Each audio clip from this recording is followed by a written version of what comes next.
Welcome to the program. I'm Mark Imperial. This segment's being brought to you by booksgrowbusiness.com. It's the place where busy professionals get their books done to educate consumers, grow their practices, and to leave a legacy. I'm doing a series of spotlights on remarkable business intermediaries from across the country. And joining me on this segment from Manhattan is Bob Dunphy with Transworld. Bob, welcome to the program. Hi, Mark. Thanks for having me. Bob, tell us a little bit about your work and specifically who are the folks that you specialize in working with? Sure. So we help Main Street business owners, sort of lower middle market business owners, Main Street, help their business. My main focus is to help small business owners sell their business so they can retire. Very high, personally, very highly targeted on baby boomers looking to exit their business or needing to exit their business.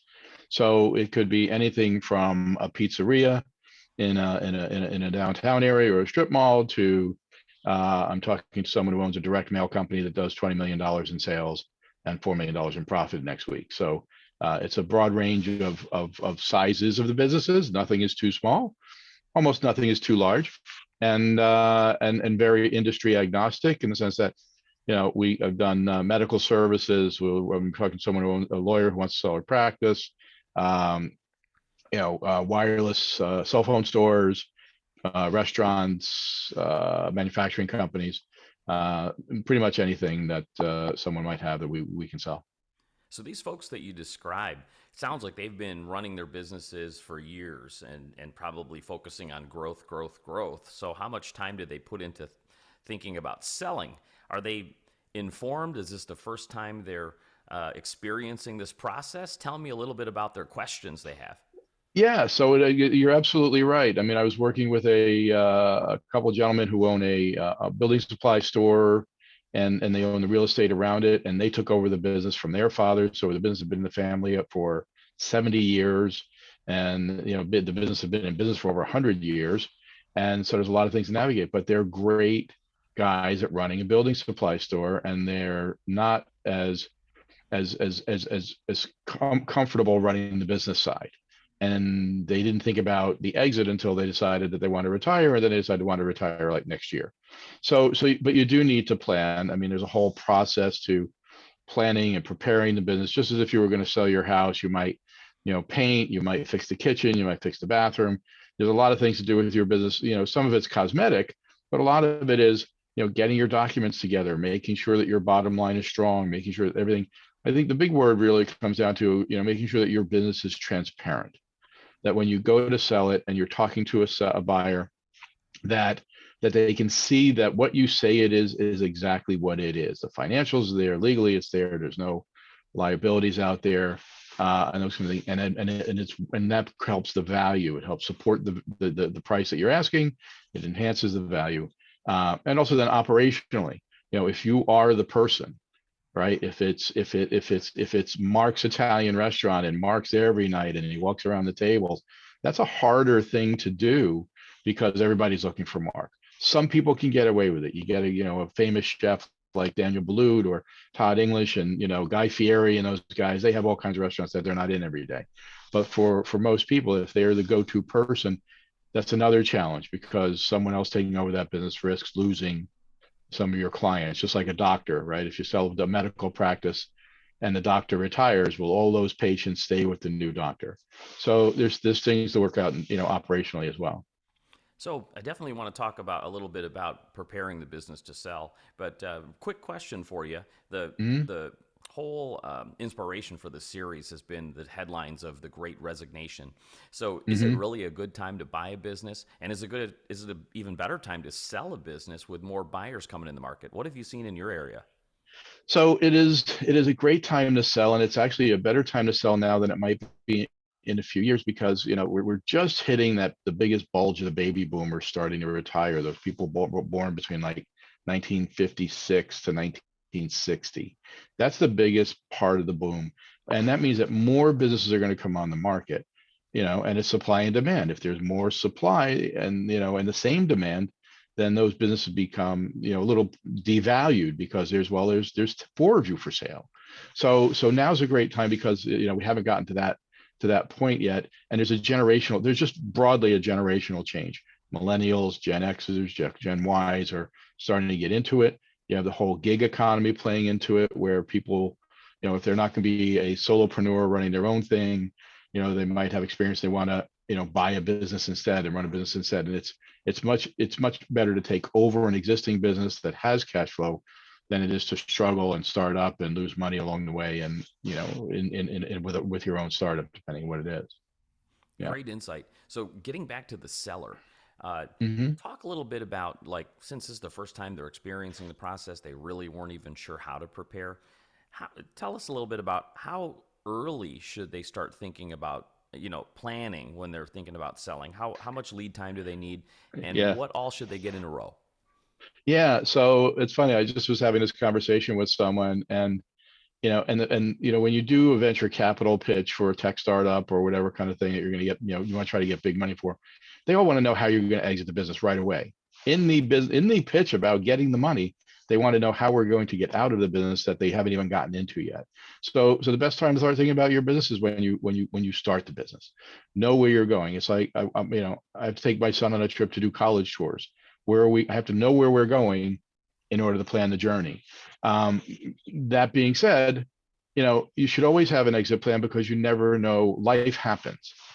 We've had people sell their businesses because of family health issues, partner relocations, family abroad, or whatever it happens to be. There's reasons why you might, start a business in your 20s, be running it in your 30s and have to sell it, as opposed to someone who's retiring. But if you're sort of at that retirement pace, you should look like 5 or 7 years out is really when you should start to clean up your act. Make sure that all your financials are in order. Make sure the business is showing a strong profit. That's the most important thing. Strong, provable profit, being able to find all your legal documents, et cetera. But I think, ideally, I'd say 5 to 7 years, but you can do it in a year or two. And, if you really are in a crunch and you really want to do it, it's not impossible. So I've been talking to some folks, in England, actually, who are in the sort of the exit planning business lately. And, they have a whole process that takes a period of time. And they start talking about business that aren't, then become not sellable. Almost every business is sellable, but it's not necessarily sellable at the price and the value you might have gotten if you had done some things in advance. We can still sell it. You're just not going to get as much money. Bob, what inspired you to become a business intermediary and helping business owners like this? How Yeah. did you get started? So my original career was actually in the radio broadcasting business, over the air radio stations, and started on the creative side and eventually became a sales manager and a general manager. So I was running a small business. These were in smaller markets, the Hudson Valley here around New York City, and selling advertising in those markets. You're selling to small business owners. Those were my clients, and they became my friends because they were at the golf outings and all these kind of things. So I already had a relationship and an understanding of small businesses and small business owners. A friend of mine got into Transworld. He bought the franchise for New York City and the surrounding area, because we are a franchise ourselves. And one day we went to lunch. He's like, you're always talking to these folks. You should try this. And I was kind of tired of commuting, frankly. So I got into it that way. Because I had already run a small business, I knew all the financial side of it. It was a publicly traded company, so we were very strict on our financials and all that kind of thing. And I also understood small business owners from, trying to wrestle some advertising dollars out of their budget. And now the conversations are simpler. You either want to sell or you don't. And if you want to sell, I can help you, and I can help you with the prep. I'm not an exit planner, but as part of the process, I can help you with preparing it, cleaning things up, and the things you can do.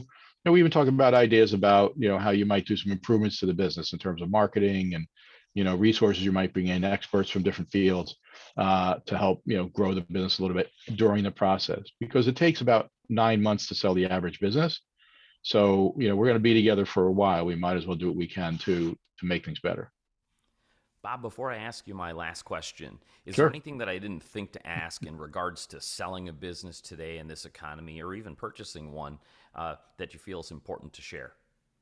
Well, right now, because of COVID-19, there are also a lot of challenges with certain industries, and there were also then challenges in selling a business, because typically people want to look at 3-year financials, 3 years of financials. Some want to look at 5.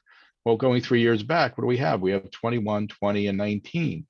19 was your last solid year that things were normal.